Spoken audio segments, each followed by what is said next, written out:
I am Heidi Clapham, and I'm here with the amazing James Kelleher. We are both licensed professional therapists, and today we kind of want to talk about Mental Health Day and how to take care of your own mental health. So, we're going to start off by giving you 6 tips.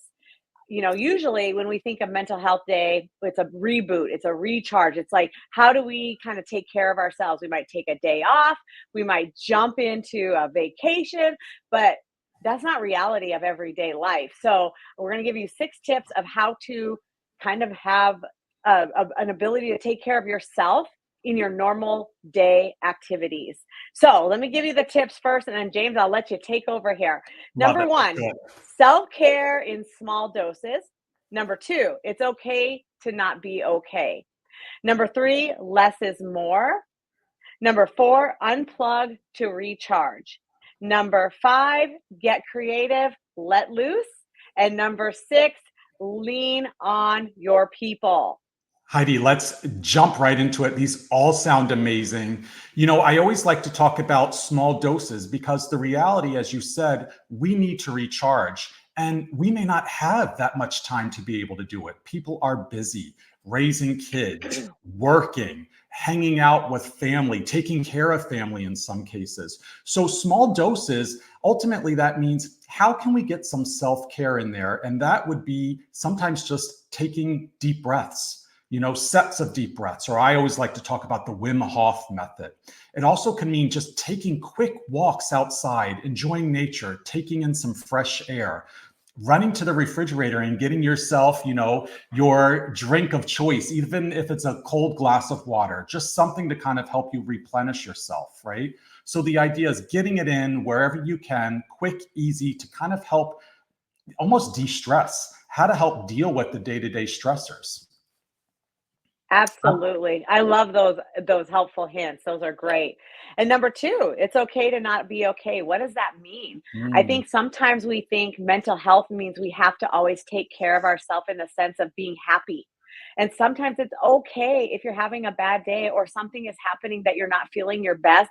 Just know that you don't have to find a way to be happy. You just have to be able to sit in that sometimes and think about it and process. So it is okay not to be okay. And, if you need to sit and take a day to just kind of think about what you're going through, whether it's, a loss of somebody or you're having a bad day or your kid is hurting or whatever the case may be, it's okay to be in that. It doesn't mean you're falling apart, but sometimes that time to process that and to allow yourself to feel that allows you the next day to start fresh. So that's it is great. okay to be not okay.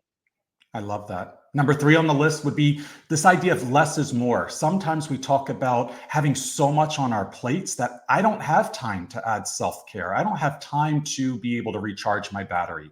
So when we talk about having so many things on our plate, less is more. What can I subtract? This whole idea of maybe decluttering. If I was to declutter, what can I rearrange? What can I remove from my plate today? It may be that I am so overwhelmed that I'm not able to cook dinner. And tonight will be making something quick and fast, whether it's a can of soup or ordering pizza. How else can I remove or declutter from my plate today when there's so many things happening? It may be I may not have time for this phone call or this friend. How to take something off the work to-do list. Breakfast for dinner, grab a box of cereal. Sometimes Yeah, that's all it right. takes. When you're that busy, you have to look at that. Absolutely. I love that. So, number four, unplug to recharge. And I love this Mm, word recharge. I think it's really good. I think it gives a good depiction of what we're trying to do in our bodies. But mhm. unplugging, I think we're all so attached to our phones that we're scrolling, without even realizing we're scrolling or looking at things. Unplug 30 minutes a day. Just take a break, whether it's before bed or in the morning. Don't pull your phone out. Just give yourself a mental break. This is one I find to be really easy.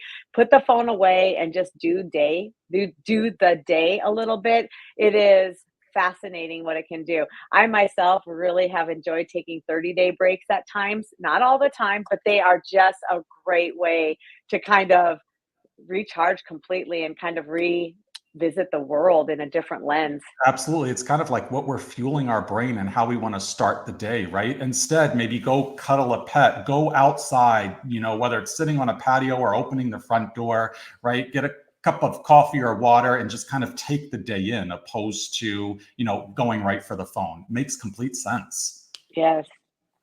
The other one or the last one, actually, number 6, I always talk about being creative. And being creative is really just that outlet to allow yourself to have some type of expression in your day. I always like to be silly and say putting on music while you're in the house. It could be dancing around, it could be singing, it could be doing something creative with whatever you have in the house, whether it's painting or doodling. Sometimes I tell people to take out a journal, and it doesn't even have to Mhm. be writing paragraphs. It could be bullet points. It could be drawings in the journal, right? Having some type of creative outlet for yourself can also enhance your mood. And that could be a great prime example of self-care. Love it. And number 6, lean on your people. This is one of my favorites, especially for you social people. Call your people. You don't have to do things alone. Self-care doesn't mean it's a self journey all the Mm. time. Sometimes bringing your people along with you is part of the excitement of recharging, right? And I think that when you have people to do things with, sometimes it takes you out of your normal routine and throws you into, oh, my comfort of my friends, my people, my family. So this is a really good one. I highly recommend it. Call a friend. Go You, have you know what? coffee. I love that because, we're also referencing this idea of self-care, and the reality of self-care isn't just self and being alone. As you said, it's also this idea of your emotional well-being. It's also this idea of emotional maintenance, right? And doing that is sometimes reaching out to people and connecting with friends and family. Absolutely. These are great tips. I think that they really help pull the reality of our busy lives into learning how to care for ourselves when we're busy. We have some people have kids and jobs and things like that. You can't always take a day off. So these are just amazing tips to remember, like I can do self-care every day if I want. And it's not going to interrupt my what I'm doing day to day. You said it beautifully. This goes back to the very first point. The reasons why we do this is because life becomes so busy. So we need to talk about how to de-stress. We need to talk about how to cope with mood, how to deal with anxiety. So going back and referencing these 6 points can really get at all of those things. Heidi, I'm glad we Absolutely. had time together. This was amazing. I look forward to more talks with you. I love that we can give viewers some tips and tricks to be able to utilize in their day-to-day lives.